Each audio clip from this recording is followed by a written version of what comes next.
Classes of tenure holders को पढ़ने से पहले हमें जानना होगा कि टेन्योर होल्डर का आखिर क्या मतलब होता है। तो एक ऐसा पर्सन जो ज़मींदार से ज़मीन लेता है और उस पे काम करवाता है, यानी उस पे कल्टीवेशन करवाता है और उस ज़मीन पर रेंट कलेक्ट करता है, तो ऐसे व्यक्ति को कहा जाता है कि यह टेन्योर होल्डर है। एक व्यक्ति जिसे ज़मींदार से ज़मीन लेता है और ख़ास तौर पर ज़मीन लेने का पर्पस होता है, प्राइमरी फंक्शन होता है ताकि वह उस ज़मीन पर खेती करवा सके और रेंट को कलेक्ट कर सके। अब जो पर्सन ने ज़मीन रेंट पे ली है, यानी जिस पर्सन टेन्योर होल्डर बना है, अगर वह पर्सन मर भी जाता है तो यह ज़मीन उसके सक्सेसर को चली जाएगी। मान लो उसका लड़का है तो उसके पास चली जाएगी यह ज़मीन। तो इसको समझने के लिए एग्जाम्पल के तौर पे देखिए कि राम एक ज़मींदार है जिसके पास 100 बीघा ज़मीन है। यह ज़मीन वह श्याम को दे देता है और श्याम उस पर रेंट कलेक्ट करता है, लेकिन श्याम के मरते ही यह ज़मीन श्याम के लड़के यानी मोहन के पास चली जाती है। तो इससे हमें यह समझ में आया कि टेन्योर होल्डर एक ऐसा पर्सन है जिसके पास प्रॉपर्टी वह रेंट कलेक्ट करने के लिए लेता है एक ज़मींदार से, और उस प्रॉपर्टी में वह खेती भी करवा सकता है। अगर उसकी डेथ होती है तो वह प्रॉपर्टी उसके सक्सेसर के पास चली जाती है, लीगल सक्सेसर के पास। तो अगर 1950 से पहले का देखें सिनेरियो कैसा था, तो देखा जाता है कि तब मल्टीपल टेन्योर थे। यानी किस टाइप के टेन्योर थे, जैसे hereditary tenants, occupancy tenants, non occupancy tenants और ग्रूव होल्डर्स। ये इतने ढेर सारे टेन्योर्स होने के तौर पर बहुत ही ज़्यादा ये अनइक्वल था, मतलब इक्वल राइट्स नहीं थे। ज़मींदार जब चाहता था टेन्योर होल्डर को अपनी ज़मीन से हटा देता था, यानी आर्बिट्रेरी तरीके से वह कानून को अप्लाई करता था 1950 से पहले। अब इसीलिए 1950 के बाद ज़मींदारी सिस्टम को ही ख़त्म कर दिया गया। अब ज़मींदारी सिस्टम अबॉलिश्ड हुआ और यूनिफॉर्म टेन्योर होल्डिंग्स फ्रेमवर्क बनाया गया ताकि यूनिफॉर्म लॉ रहेगा।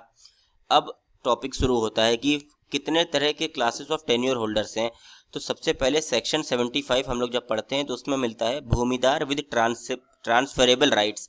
यानी ये एक ऐसे पर्सन होते हैं कि ऐसे भूमिदार होते हैं जिनके पास प्रॉपर्टी ट्रांसफ़र करने का राइट होता है उनके पास, और यह राइट उनके हेरिटेबल होता है, यानी उनके जो लीगल आयर्स होंगे, लीगल बच्चे होंगे, वाइफ होगी, उनके पास यह प्रॉपर्टी भी जा सकेगी। यानी भूमिदार विद ट्रांसफरेबल राइट्स एक ऐसे राइट्स है जो कि प्रॉपर्टी को ट्रांसफ़र कर सकते हैं। अब यह राइट उनको किस तरीके से मिला, अगर वह प्रॉपर्टी को सेल करना चाहें तो सेल कर सकते हैं, अगर ये उनको गिफ्ट करना चाहते हैं अपनी प्रॉपर्टी को गिफ्ट भी कर सकते हैं, अपनी प्रॉपर्टी को मॉर्टगेज रख के, लीज रख के एक अच्छा इनकम भी अर्न कर सकते हैं।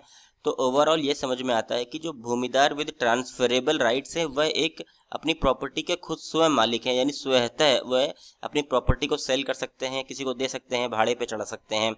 लेकिन उनको साथ साथ ये नहीं भूलना है कि उनको लैंड रेवेन्यू जो टैक्स होता है वो भी गवर्नमेंट को पे करते रहना है। अब दूसरा जो टेन्योर हमें पढ़ना है वह भूमिदार विद नॉन ट्रांसफरेबल राइट्स है। ये section 76 of UP revenue code के अंदर मिल जाएगा। इसके अंदर होता क्या है, जो भूमिदार है उसके पास प्रॉपर्टी को ट्रांसफ़र करने का राइट नहीं होता है, लेकिन एक एक्सेप्शन है कि अगर वह प्रॉपर्टी को 5 साल तक इस्तेमाल कर लेता है तो उसके पास ट्रांसफ़र करने का राइट आ जाता है। फॉर एग्ज़ाम्पल, एक मान लो एक रमेश नाम का व्यक्ति है, 2020 में वह प्रॉपर्टी लेता है, 2025 हो जाता है, यानी 5 साल बीत गए। अब यह क्या बन गया है, यह बन गया है ट्रांसफरेबल भूमिदार विद फुल राइट। अब इसके पास फुल राइट आ गया है। अब इंक्लूड अलॉटीज अंडर भूधन योजना एक्ट 1952, यानी जिसको भी भूधन योजना एक्ट 1952 के अंदर प्रॉपर्टी मिलेगी वह भी नॉन ट्रांसफरेबल राइट के अंदर फॉल करेगा।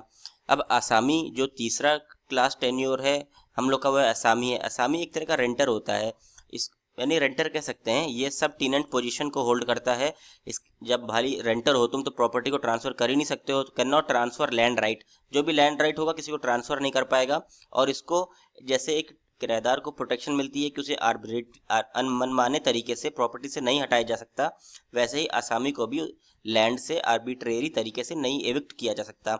चौथा है गवर्नमेंट लीज। गवर्नमेंट लीज नाम से ही लग रहा है कि सरकार, गवर्नमेंट लीज यानी स्टेट गवर्नमेंट एक्वायर करती है प्रॉपर्टी को, उसके पास जो पावर्स रहती है वह गवर्न होती है लीज टर्म से। जो भी लीज टर्म फॉलो होगा एग्रीमेंट में कि भाई तुम इतने समय की प्रॉपर्टी लोगे, सरकार इस पर ये काम करोगे, तो ये टर्म फॉलो होता है।